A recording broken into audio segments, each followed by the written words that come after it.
बेटे, इस फकीर की एक बात याद रखना, जिंदगी का अगर सही लुत्फ उठाना है ना तो मौत से खेलो।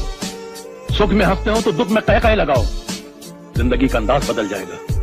बेटे, जिंदा है वो लोग जो मौत से टकराते हैं, मुर्दों से बदतर है वो लोग जो मौत से घबराते हैं। सुख को ठोकर मार, दुख को अपना।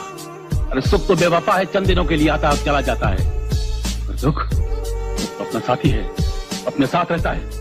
पहुंच ले आंसू, पहुंच ले आंसू।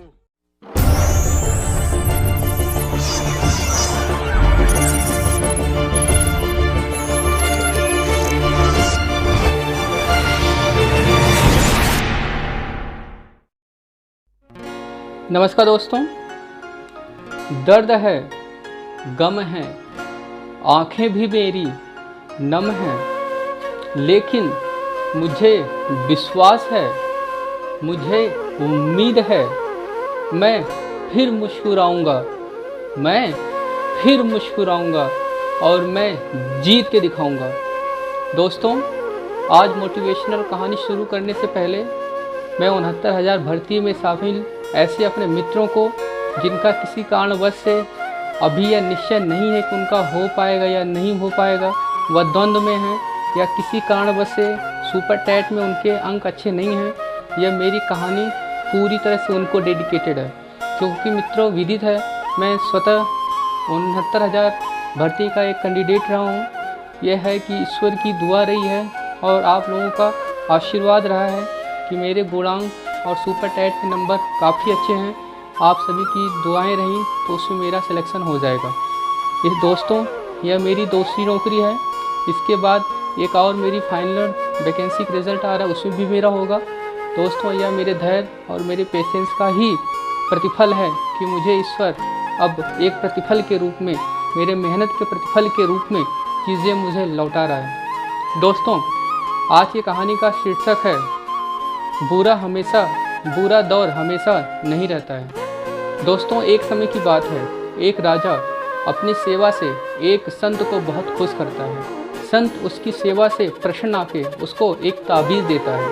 संत कहता है कि राजन, जब जीवन के तुम घोर अंधकार में रहना, जब जीवन में चारों तरफ तुम्हें अंधकार ही दिखाई दे, उस समय यह ताबीज़ पहनना। यह ताबीज़ उस समय तुम खोलना, देखना जो ताबीज़ में शब्द लिखे हैं उस शब्द का अक्षरशः पालन करना, और तुम्हारे जीवन में जो भी दुख और समस्याएं हैं वो हमेशा के लिए दूर हो जाएंगी। साधु के दिए हुए उस यंत्र को, उस ताबीज़ को वह राजा अपने गले में धारण कर लेता है। दोस्तों, बरसों बीत जाते हैं। एक समय की बात है, राजा अपने कुछ सेनाओं के साथ शिकार पे जाता है। शिकार पे जाता है तो शिकार करते करते सुबह से शाम हो जाती है। मित्रों, तभी घोर बारिश होती है और राजा अपने सेनाओं से बिछड़ जाता है। राजा उस जंगल में खो जाता है। राजा को चारों तरफ कुछ नहीं दिखाई देता है, वह दिशा भ्रमित हो जाता है। अंतोगत्वा उसको इस बात का आभास होता है कि वह अब दुश्मन की सीमा रेखा में आ पहुंचा है। तभी उसको दुश्मन की सेनाओं की घोड़ों के आवाज़ सुनाई देती है, जिससे वह परेशान हो जाता है। दुश्मन की सेनाओं ने राजा को देख लेती हैं और वह राजा की पीछा करती हैं। राजा किसी तरह दुश्मन की सेनाओं और घोड़ों से बच के अपने घोड़ों को दौड़ाता है। वह दौड़ाते दौड़ाते एक गुफा के यहाँ पहुँच जाता है और चारों तरफ देखता है। उस राजा को उस समय कोई नहीं देख रहा होता है, अतः इसका फ़ायदा उठा के वह राजा उस गुफा में प्रवेश कर जाता है। दुश्मन की सेनाएं फिर उस गुफा के पास आती हैं।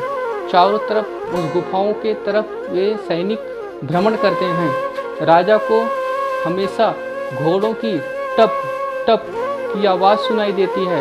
राजा को अब यह लगता है कि मेरा जीवन कदाचित नहीं बचेगा और मेरा मरण आज निश्चित है। इस बात को राजा सोच ही रहा था, तभी उसका हाथ उस ताबीज़ पे पहुंच गया, जिस ताबीज़ को उस संत ने दिया था। राजा को बहुत आश्चर्य हुआ, क्योंकि संत ने यही बात कही थी कि जब जीवन में घोर अंधकार हो जाए और चारों तरफ कुछ नहीं दिखाई दे, उस समय यह ताबीज़ खोलना था अतः उपयुक्त अवसर जानकर राजा ने उस ताबीज को खोला। मित्रों, उस ताबीज को खोला तो उस ताबीज में एक कागज़ था। कागज़ में लिखा था, यह वक्त भी गुजर जाएगा। राजा को बहुत आश्चर्य होता है, लिखता है यह वक्त भी गुजर जाएगा।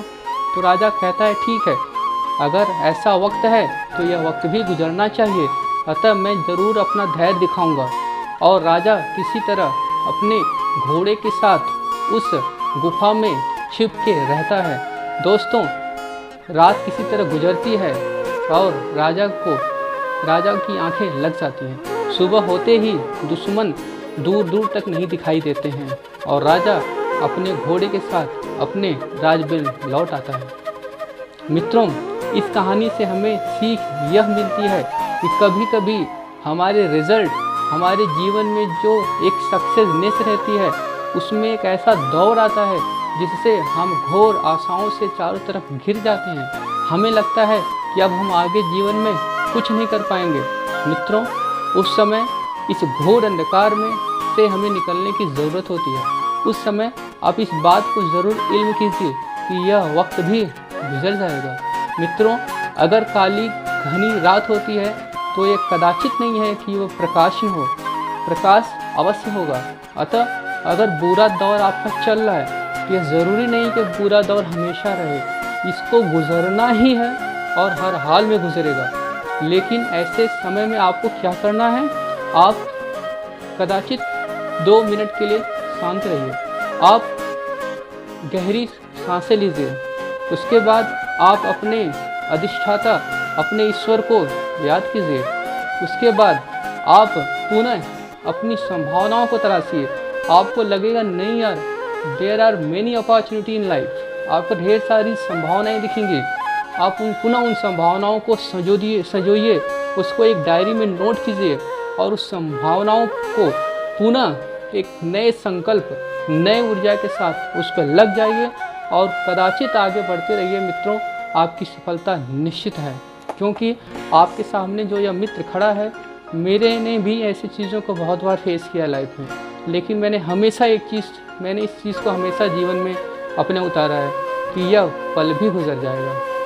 ठीक है मित्रों, अतः आप लोग इस निराशा से निकलिए और नए ऊर्जा, नए जोश के साथ अपने भविष्य को संजोने में लग जाइए। थैंक यू मित्रों।